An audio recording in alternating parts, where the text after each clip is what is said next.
Hello everybody, welcome back to Life Stories. My name is Trent and I hope you're doing awesome as always. Today, we got more stories coming at you from Reddit/entitledparents. So, you know how this works. Buckle in, grab some snacks, because we're getting started now. Our first story is titled, An Entitled Parent Scolds Me for Having Asthma.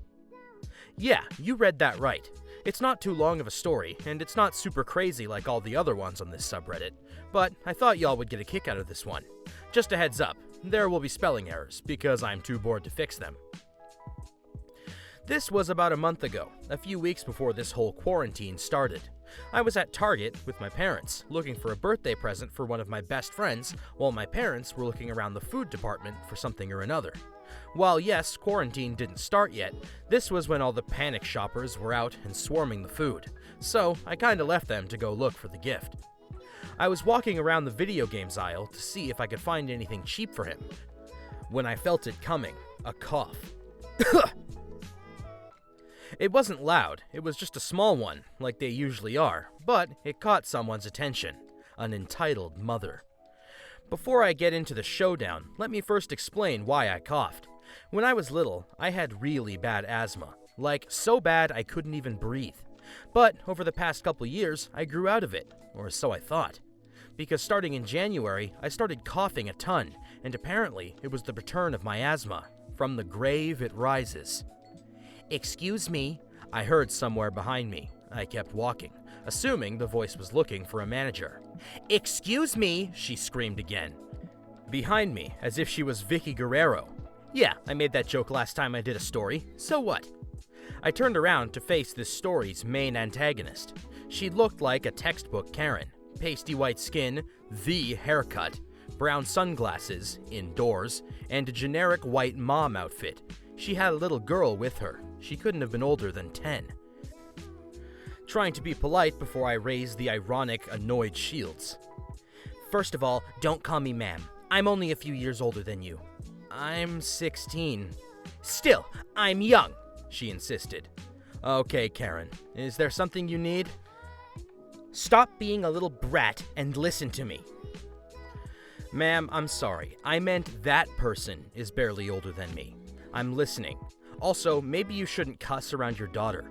The daughter wasn't paying attention to us. She was looking at a game behind her on the shelf.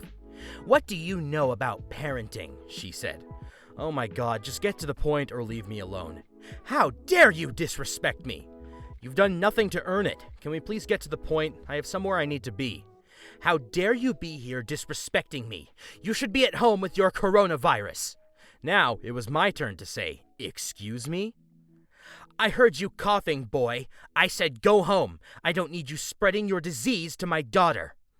"Oh, now you care about her. And I don't have the coronavirus. It's just asthma. I can assure you that if I had the virus, I wouldn't be here." "Asthma? How dare you come in here with asthma? You could give that to my daughter as well." At this point, I facepalmed so hard I thought it would bruise. "Lady, that's not how asthma works." "Yes, it is. I saw it on TV. People with asthma are more likely to get hurt by the virus, and I don't want you giving it to my girl. So leave the store right now, or I'll call security."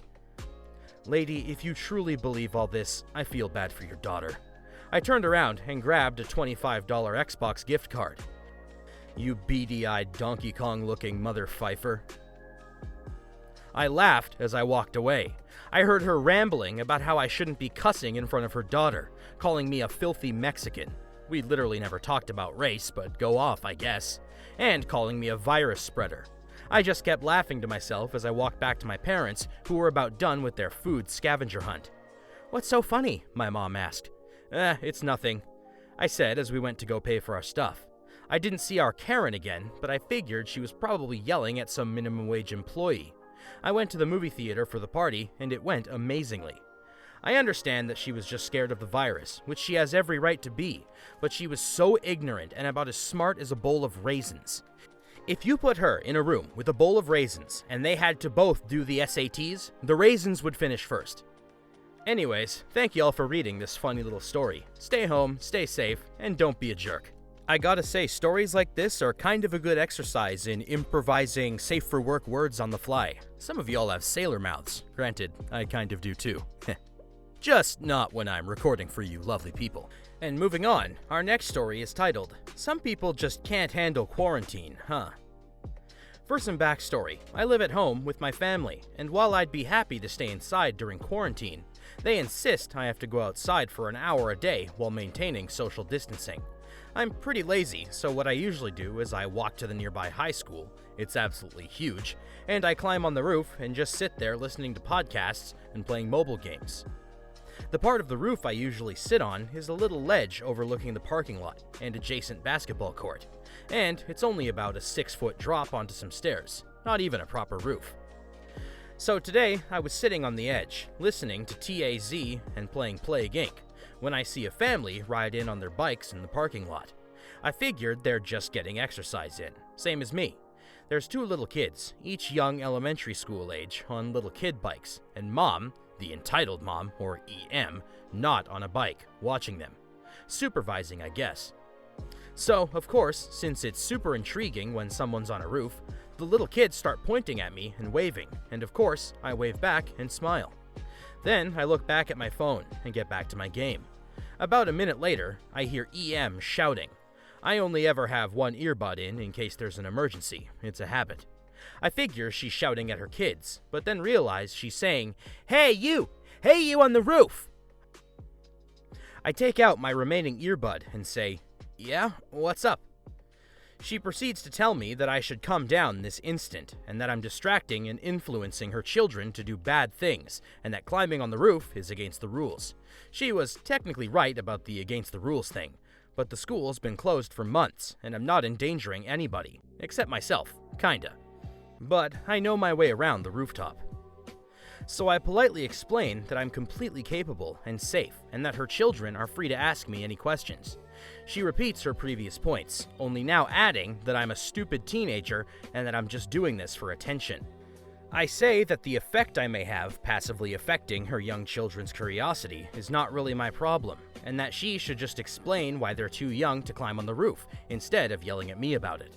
At this point, EM is just red in the face. Her kids aren't even paying attention anymore, riding circles on their bikes again. She continues yelling at me, and I try not to engage. She says I'm harassing and assaulting them by refusing to listen to her and refusing to get down. EM has gone full Karen at this point, just screaming about how I'm ruining their time out of the house and how I'm a brat and I should be more considerate of people who have it worse than I do. The section of the roof I'm on has a staircase that leads up to it, and then a 6-foot block that I hoisted myself up onto and was sitting on. EM walks up the stairs and starts trying to hoist herself up the 6-foot block. She doesn't use the railing I used to help myself up, probably because it overlooks a 30-foot drop. The stairs bring you to the roof ledge on one side, but on the other side, there's quite a long drop to the pavement, which she seems to be avoiding at all cost. She continually does a running jump at the edge of the ledge, and every single time can't pull up her body weight. She continues this for about 2 minutes while saying things like, I try to create a safe space and secure environment for my children, and you're here threatening us by being up here. And, you need to get down right now. I, of course, am still saying nothing, kind of just watching, amused at this point. 'Cause what's she gonna do? Throw me off the side?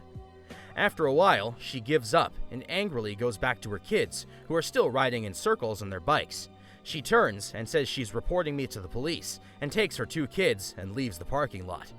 I followed them with my eyes, and she never once put her phone up to her ear. She might have called later, but there's been nothing about it. If she did call, they probably told her she was overreacting.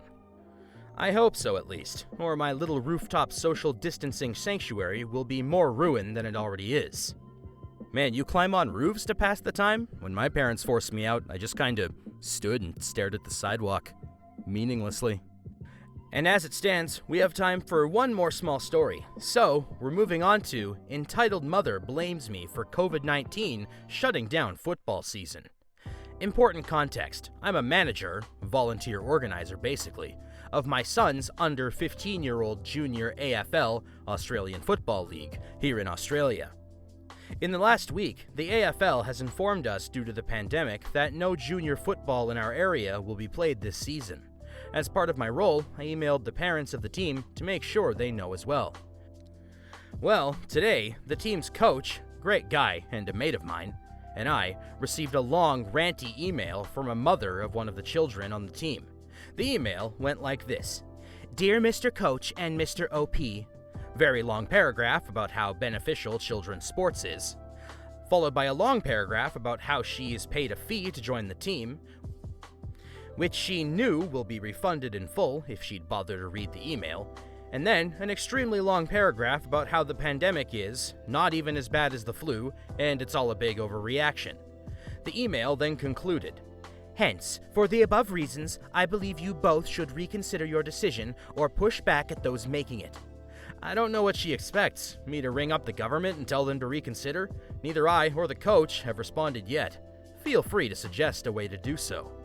If any of the people in the comments or any of the people watching this video want to contribute their ideas, by all means do so, because we very well could hear about it later on the subreddit. And with that, we're all out of time for today's episode, ladies and gentlemen. I want to thank you so much for tuning in to another episode of Life Stories. You know how this song and dance usually goes. Don't forget to like, comment, and subscribe so any of the Reddit content we got cooking up coming your way doesn't get missed. My name is Trent, and I hope to see you guys soon.